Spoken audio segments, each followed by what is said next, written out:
Vande Bharat train దేశంలోనే ప్రతిష్టాత్మకంగా launch అయినటువంటి ఈ రైలు ఇప్పటికే అన్ని ప్రాంతాలలో కొనసాగుతుంది.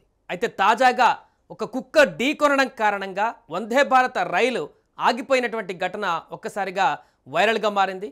గతంలో మనం చూసాం, చాలా వరకు గేదెలు ఢీకొన్నప్పుడు, లేకుంటే ఏనుగులు ఢీకొన్నప్పుడు, లేకుంటే ఇంకేదైనా పెద్ద జంతువులు ఢీకొన్నప్పుడు గుంపులుగా రైళ్లు ఆగడం అనేది సాధారణంగా మనం చూస్తూ ఉంటాం. కొంతవరకు ముందు భాగం దెబ్బతిని అది ఆగిపోవడం చూస్తుంటాం. కానీ ఇక్కడ విచిత్రమైనటువంటి ఘటన, ఒక చిన్న కుక్క ట్రైన్ ఢీకరణంతో ట్రైన్ ఆగిపోయినటువంటి సందర్భం. ఒక 27 నిమిషాలు, సుమారుగా అర్ధగంట పాటు కూడా ట్రైన్ ట్రాక్ పైన నిలిచిపోయినటువంటి ఘటన తాజాగా వెలుగులోకి వచ్చింది.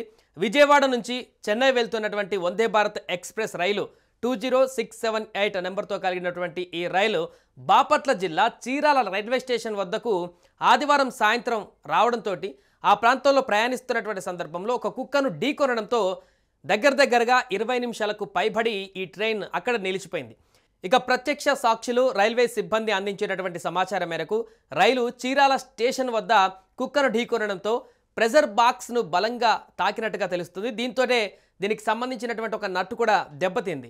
దీంతో రైలు కొంత ముందుకు వెళ్ళి రైల్వే గేట్ దాటి నిలిచిపోయింది. అనంతరం చెన్నైలోని నిపుణుల సలహా మేరకు రైల్వే సిబ్బంది వెంటనే మరమ్మతులు చేయడంతో రైలు ముందుకు కదిలింది. సో ప్రస్తుతం ఈ వార్త వైరల్గా మారుతుంది. ఒక కుక్క ఢీకొనడంతో ట్రైన్ ఆగిపోయినటువంటి ఘటన ఆశ్చర్యకరంగా మారిందంటూ కూడా ఈ అంశానికి సంబంధించి నెటిజన్స్ కామెంట్ చేస్తున్నారు.